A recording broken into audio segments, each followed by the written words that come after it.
रुक करेंगे रायपुर से बड़ी खबर का, जहां कल रायपुर आएंगे प्रधानमंत्री नरेंद्र मोदी। साइंस कॉलेज मैदान में पीएम मोदी जनसभा को संबोधित करेंगे। सभा का नाम विजय संकल्प सभा रखा गया है। जिस तरीके से बीजेपी तमाम कोशिशें कर रही है कि छत्तीसगढ़ में 2023 में विजय हासिल हो सके बीजेपी को, और इसी के तहत विजय संकल्प सभा का नाम रखा गया है। साइंस कॉलेज मैदान में सभा की भव्य तैयारियां की जा रही हैं। लगभग 2100 सुरक्षा कर्मियों को तैनात किया गया है। चप्पे चप्पे पर पुलिस बल भी तैनात रहेगा। बता दें आपको, कल सुबह 11 बजे प्रधानमंत्री नरेंद्र मोदी विजय संकल्प सभा को संबोधित करेंगे। लगभग 1.5 लाख लोग पीएम मोदी की सभा में शामिल होंगे। रायपुर के होटल धर्मशाला भी बुक हो चुके हैं और कोशिश यही है कि ज्यादा से ज्यादा लोग सभा में जुटें। प्रभात फेरी भी निकली, हमने देखा, और आम लोगों को आमंत्रित किया गया बीजेपी कार्यकर्ताओं की ओर से। और अब तैयारियां जोरों पर चल रही है। खबर पर ज्यादा जानकारी लेंगे, हमारे साथ ब्यूरो चीफ निधि प्रसाद रायपुर से सीधा लाइव जुड़ गई हैं, उनका रुख करेंगे। निधि, क्या तैयारियां आप देख पा रही हैं, क्योंकि लगातार हम देख रहे हैं जोरों शोरों से तैयारियां चल रही हैं? बिल्कुल प्रशंसा। निश्चित तौर पर अगर बात करें तो भारतीय जनता पार्टी ने अपना चुनावी शंखनाद जो है वो बजा दिया है, और केंद्रीय गृह मंत्री अमित शाह के बाद अब कल अगर बात करें तो प्रधानमंत्री नरेंद्र मोदी छत्तीसगढ़ की धरा पर पहुंचने वाले हैं। और इस दौरान प्रधानमंत्री नरेंद्र मोदी जो है वो करोड़ों की सौगात देंगे छत्तीसगढ़ को। इसके अलावा बहुत सारी चीजों का वो लोकार्पण करेंगे। ऐसे बहुत सारी कार्य हैं जिसका वो लोकार्पण करेंगे। और इसके ठीक बाद अगर बात करें तो ठीक 11 बजे राजधानी रायपुर के साइंस कॉलेज मैदान में प्रधानमंत्री नरेंद्र मोदी जो है वो जनसभा को संबोधित करेंगे, जिसका नाम विजय संकल्प सभा का नाम दिया गया है। कहीं ना कहीं 2023 चुनाव पर विजय हासिल करने के उद्देश्य से इस सभा का नाम रखा गया है।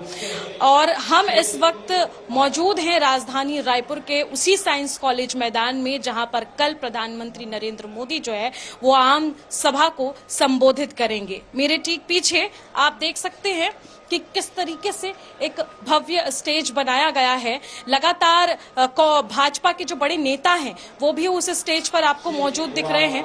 निश्चित तौर पर अगर हम बात करें तो बृजमोहन अग्रवाल जो हैं वो विधायक मौजूद हैं। सभी लोग निरीक्षण करने यहाँ पर पहुंचे हुए। राजेश मूणत है, विधायक सौरभ सिंह है, सभी लगातार यहाँ पर निरीक्षण कर रहे हैं, क्योंकि निरीक्षण के दौरान अगर हम बात करें तो जायजा एक तरह से लिया जा रहा है कि कल किस तरह से प्रधानमंत्री नरेंद्र मोदी आएंगे तो व्यवस्थाओं में, सुरक्षाओं में किसी तरह की कोई कमी तो नहीं रह गई है।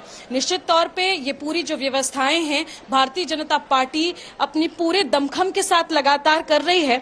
सबसे बड़ी बात यह है कि 1.5 लाख से ज्यादा लोगों को यहाँ पर पहुंचने का, लोगों के यहाँ पहुंचने का अनुमान लगाया जा रहा है। प्रशंसा। इसके अलावा अगर हम बात करेंगे तो 1.5 लाख से ज्यादा जो लोग पहुंचेंगे, ऐसे में 2100 से ज्यादा सुरक्षा बल तैनात किए गए हैं। हमारे ठीक पीछे आप देख सकते हैं कि किस तरह से लगातार जो शासन प्रशासन के लोग हैं, सुरक्षा बल है, सुरक्षा कर्मी हैं, वो अपना काम कर रहे हैं, क्योंकि छत्तीसगढ़ में मौसम जो है वो कहीं थोड़ा बहुत ऊपर नीचे मौसम की जो कवायद है वो चल रही है। बारिश हो रही है और ऐसे में शासन प्रशासन की जिम्मेदारियां जो हैं वो और भी ज्यादा बढ़ जाती है कि ऐसे समय में किस तरह से पूरे स्थल को हमें सुरक्षित रखना है, ताकि जो आने वाले लोग हैं जनसभा में मोदी जी को सुनने वाले जो लोग हैं वो किसी तरह से परेशान ना हो। प्रधानमंत्री नरेंद्र मोदी को सुनने के लिए 1.5 लाख से ज्यादा के लोगों के आने का अनुमान लगाया जा रहा है, जिसमें अगर बात करें तो छत्तीसगढ़ में 20,000 लोगों के आने की जानकारी भी मिल चुकी है कि वो यहाँ पहुंच चुके हैं। चाहे होटल हो, चाहे धर्मशाला हो,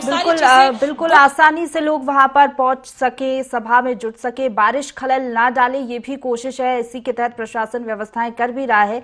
निधि, अगर राजनीतिक चश्मे से देखें, कितना महत्वपूर्ण ये दौरा है प्रधानमंत्री नरेंद्र मोदी का? इसके पहले हमने देखा बीजेपी राष्ट्रीय अध्यक्ष जेपी नड्डा बिलासपुर पहुंचे थे, अमित शाह रायपुर पहुंचे, उसके पहले दुर्ग में उन्होंने आमसभा को संबोधित किया था, रक्षा मंत्री राजनाथ सिंह, और अब प्रधानमंत्री नरेंद्र मोदी। किस तरीके से देखा जाए दिग्गजों के दौरे को?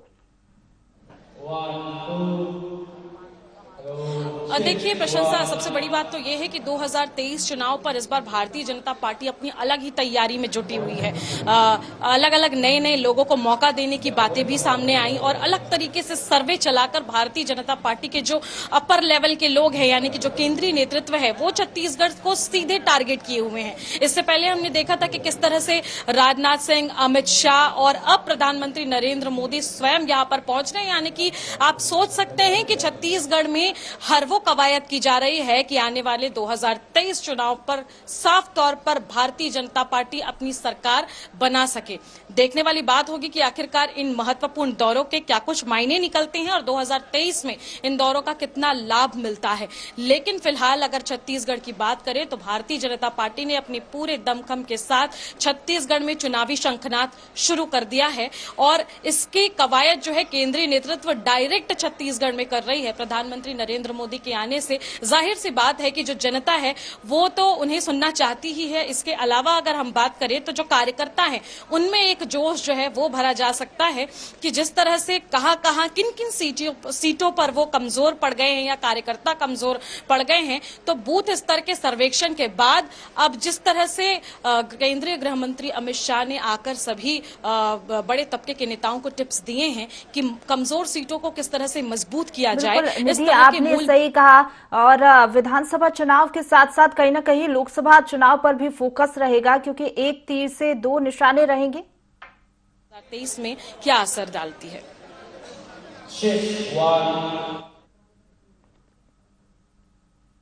जी निधि, कहीं ना कहीं विधानसभा चुनाव के साथ साथ लोकसभा चुनाव पर भी फोकस रहेगा, उन सीटों पर भी फोकस है जो हारते हुए बीजेपी नजर आ रही है, क्योंकि एक तीर से दो निशाने रहेंगे। क्योंकि प्रधानमंत्री नरेंद्र मोदी जब अपना उद्बोधन देंगे तो विपक्ष पर भी निशाना साधने से नहीं चूकेंगे।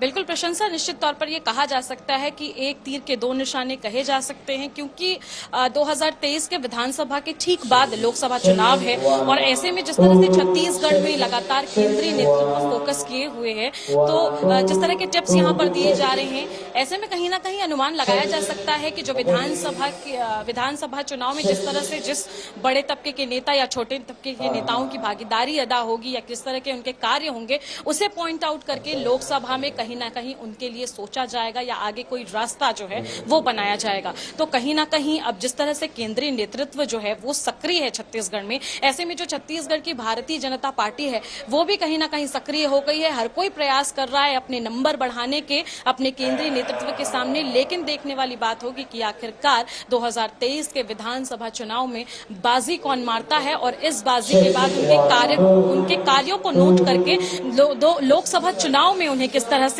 प्रेजेंट किया जाता है। क्योंकि निश्चित तौर पर अगर हम बात करें तो केंद्रीय नेतृत्व के यहाँ आने का कारण यही है कि ये भी हो सकता है कि खंगाला जा रहा है कि आखिरकार विधानसभा चुनाव के बाद लोकसभा चुनाव में किस तरह के नेता या किस तरह के बड़े नेताओं को ले जाया जा सकता है। और जमीनी टोह लेने केंद्रीय गृह मंत्री और प्रधानमंत्री नरेंद्र मोदी जो हैं वो छत्तीसगढ़ पहुंच रहे हैं। कई करोड़ की सौगात जो है वो इस दौरान तो देंगे ही प्रधानमंत्री नरेंद्र मोदी छत्तीसगढ़ को। इसके अलावा दुर्ग के IIT का उद्घाटन भी नरेंद्र मोदी करेंगे इस दौरान, क्योंकि पिछले बार ही उनके आने का कार्यक्रम तय हुआ था, लेकिन कई कारणों से उनका जो ये कार्यक्रम है IIT के उद्घाटन का वो कहीं ना कहीं ये कार्यक्रम रद्द कर दिया गया था, जिसके बाद अब एक बार फिर सबसे पहले जो नरेंद्र मोदी है वो करोड़ों की सौगात देंगे छत्तीसगढ़ को और ठीक 10:45 पर वो छत्तीसगढ़ पहुंच जाएंगे। छत्तीसगढ़ में चुनावी विसात बिछना शुरू हो गई है। आम सभा को संबोधित करेंगे पीएम मोदी। सौगातों के जरिए जनता के बीच पैठ बनाने की कोशिश रहेगी। फिलहाल आपका बहुत शुक्रिया हमारे साथ जुड़ने के लिए और तमाम जानकारी हम तक पहुंचाने के लिए।